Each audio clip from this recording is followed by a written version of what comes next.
Selamat pagi Ibu, perkenalkan nama saya Dr. Jennifer dari Jennifer Klinik. Sebelumnya dengan Ibu siapa? Ibu Jenny. Oke, anaknya dengan nama siapa? Steven. Oke. Sebelumnya untuk jenis kelamin anaknya?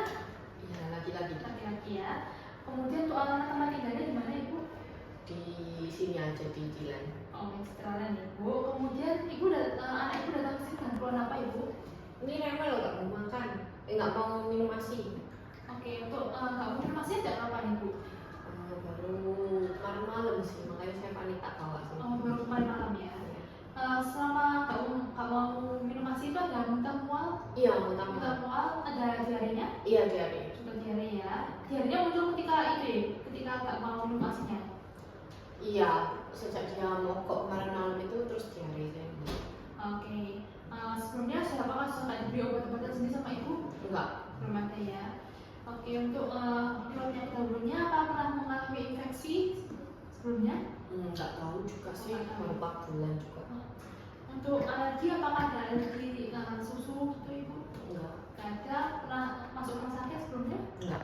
Untuk operasi pernah dilakukan operasi? Nggak ada ya. Untuk riwayat kehamilan kelahirannya atau usia kehamilan Ibu saat mengandung bayinya cukup ya. Iya. Tidak ada komplikasi ya Ibu. Iya. Kemudian untuk lahirnya bayinya cukup atau kurang? Cukup ya. Kemudian apakah bayinya sama ini sudah mau respon kayak panggilan dari Ibu? Oh iya. Oleh Ibu? Oh ya. Untuk lewat nutrisinya apa selalu dikasih ASI eksklusif atau dicampur dengan susu formula itu? ASI eksklusif. ASI eksklusif saja ya. Rutin? Rutin kok. Rutin kok ya. Untuk riwayat imunisasi sebelumnya apa lengkap Ibu? Lengkap, cuma rotavirus aja belum. Belum ya. Kemudian untuk apakah lingkungan sekitar Ibu atau keluarga Ibu ada yang merokok? Enggak. Sebelumnya itu memelihara hewan peliharaan? Ada anjing. Berapa Ibu? 5. Oke. Untuk sanitasi rumahnya tapi tetap dibersihkan ya Ibu? Bersih, membantu saya ada 5 juga. Oke. Jadi habis ini akan saya lakukan pemeriksaan fisik pada anak Ibu ya. Jadi Ibu bisa taruh anaknya di bed dulu. Saya akan kasih langkah terlebih dahulu. Oke. Jadi setelah ini saya akan pemeriksaan tanda kita pada anak Ibu. Jadi yang pertama saya akan mengukur tekanan darah seusia.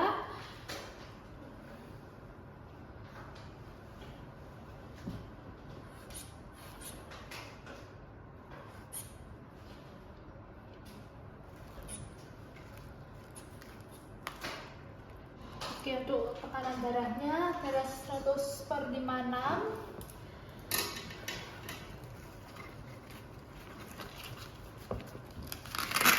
Kemudian saya akan mengukur suhu tubuh dengan metode yang sesuai.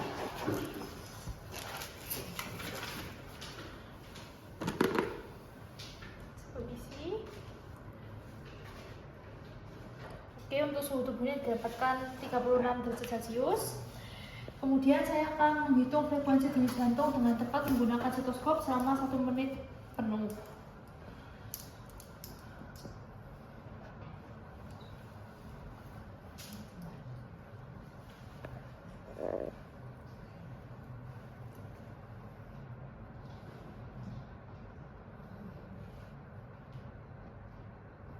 Oke, untuk frekuensi denyut jantungnya yaitu 140. Kemudian saya akan menghitung frekuensi nadi dengan tepat.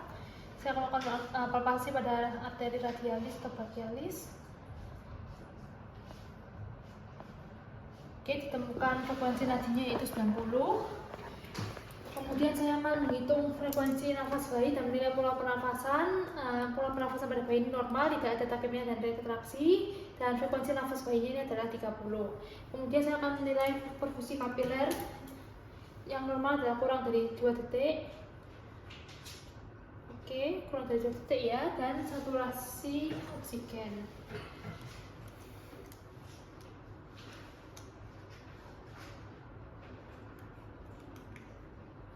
Oke, untuk saturasi oksigennya yaitu 95, jadi normal ya Ibu.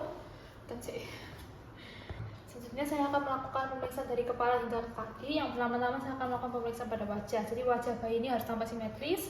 Kemudian perhatikan apakah terdapat kelainan wajah yang khas seperti pada Down syndrome. Pada bayi ibu tidak tampak kelainan wajah ya ibu. Kemudian saya akan memeriksa kulit, yaitu warna tuberculosis, cyanosis, ruam dan bercak lahir. Pada bayi ibu warna kulit bayinya normal ya ibu, tidak ada ruam dan bercak atau tanda lahir, dan juga tidak ada pembengkakan dan juga tidak ada cyanosis. Selanjutnya saya akan memeriksa kepala. Saya akan menginspeksi bentuk, ukuran fontanel, sutura dan molding, kaput succedaneum dan hematoma sefal. Dan saya akan memperhatikan juga apakah terdapat kelainan kongenital seperti anencefali dan mikrosefali, hidrosefali dan sebagainya. Pada bayi ibu tidak ada. Kemudian saya akan memeriksa adanya trauma kelahiran, misalnya kaput succedaneum, sefal hematoma, pendarahan atau fraktur tulang tengkorak. Pada bayi ibu tidak terdapat. Selanjutnya saya akan melakukan pemeriksaan mata, yaitu posisi mata, refleks cahaya, tanda infeksi dan euforia, dan hemoragi retina. Permisi ya. Oke, pada refleks cahaya pada anak ibu ini positif, yang menunjukkan hasil normal dan tidak terdapat adanya strabismus, dan juga tidak ada sekret pada mata. Selanjutnya saya akan melakukan pemeriksaan pada telinga. Saya akan memeriksa posisi, bentuk, sekret, refleks suara, sinus dan preaurikular. Kemudian saya akan periksa dan memastikan jumlahnya 2. Bentuknya normal ya ibu, dan tidak tampak adanya sekret yang keluar. Untuk refleks suaranya, anak ibu biasanya merespon pada ibu, jadi itu adalah normal. Kemudian untuk memeriksa yang selanjutnya saya akan melakukan pemeriksaan hidung untuk melihat adanya potensi sekret, amnesia koana, penafas suping hidung atau deviasi septum. Oke, bayi ibu ini bernafas dengan normal. Selanjutnya saya akan melakukan pemeriksaan mulut. Jadi saya akan memperhatikan mulut bayi terlebih dahulu. Bibirnya harus berbentuk dan simetris. Pada bayi ibu normal. Kemudian saya akan melihat apakah adanya labioskisis atau labipalatoskisis. Dimana saya akan memasukkan jari saya satu ke dalam mulutnya. Permisi ya, David. Oke, tidak ada ditemukan. Kemudian saya akan memperhatikan adanya bercak putih pada gusi atau palatum, tidak didapatkan. Kemudian saya akan lanjutkan dengan pemeriksaan dada, yaitu inspeksi perkusi, palpasi dan auskultasi. Yang pertama ada inspeksi. Saya akan menginspeksi kesimetrisan gerak dada saat bernafas, frekuensinya dan pola pernapasannya. Oke, normal semua ya ibu, dan tidak ada pulsasi prekordial pada dinding dada. Selanjutnya ada perkusi, di mana saya akan melakukan perkusi pada seluruh lapangan paru anak ibu. Normalnya akan menghasilkan suara resonan atau sonor. Kemudian saya akan lakukan perkusi pada jantung untuk melihat adanya kardiomegali. Oke, tidak terdapat adanya kardiomegali ya ibu. Selanjutnya saya akan melakukan palpasi pada dinding dada untuk melihat simetrisan ekspansi paru. Oke, dan apakah ada nyeri tekan pada dinding dada pada bayi? Oke, tidak dapatkan ada nyeri tekan dan juga simetris ya ibu. Oke. Selanjutnya saya akan melakukan auskultasi, di mana saya akan memeriksa suara nafas menggunakan stetoskop lagi untuk mengevaluasi kualitas ventilasi dan gangguan reseptif atau obstruktif.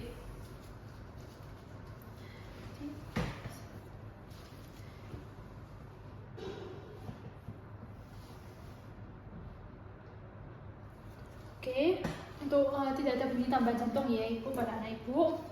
Kemudian saya telah memeriksa paru, inspeksi pola nafas, palpasi fremitus, perkusi suara paru dan auskultasi, dan juga kita melakukan pemeriksaan jantung tadi seperti yang telah saya lakukan sebelumnya, yaitu ada inspeksi impuls prekordial, palpasi trill, dan perkusi pada jantung dan auskultasi murmur.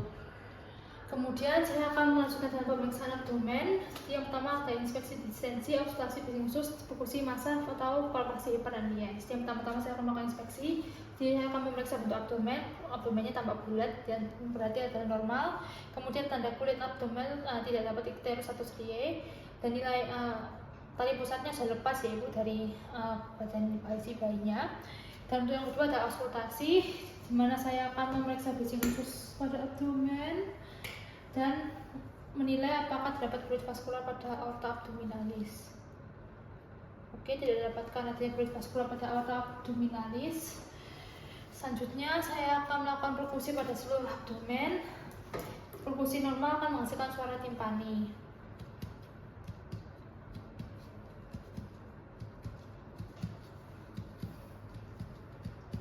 Oke, Selanjutnya saya akan melakukan palpasi, di mana saya akan melakukan palpasi pada dinding abdomen, palpasi supervisi untuk menilai tonus otot dinding perut atau adanya hernia. Oke. Selanjutnya saya akan memeriksa genitalia eksternal pada anak ibu atau laki-laki, yaitu testisnya sudah turun ya ibu, tidak ditemukan ada yang hidrokel. Kemudian prepusium ini tidak boleh ditarik karena dapat menyebabkan fimosis pada bayi, dan skrotum harus dipalpasi untuk memastikan jumlah testis ada 2, di mana pada bayi ibu ini ada testisnya sudah ada 2 ya ibu. Kemudian saya akan memeriksa anus untuk melihat posisinya, patensi, kemudian ada visular, refleks anal, ada stenosis atau atresia pada anak ibu tidak didapatkan. Kemudian saya akan melakukan pemeriksaan pada tulang belakang.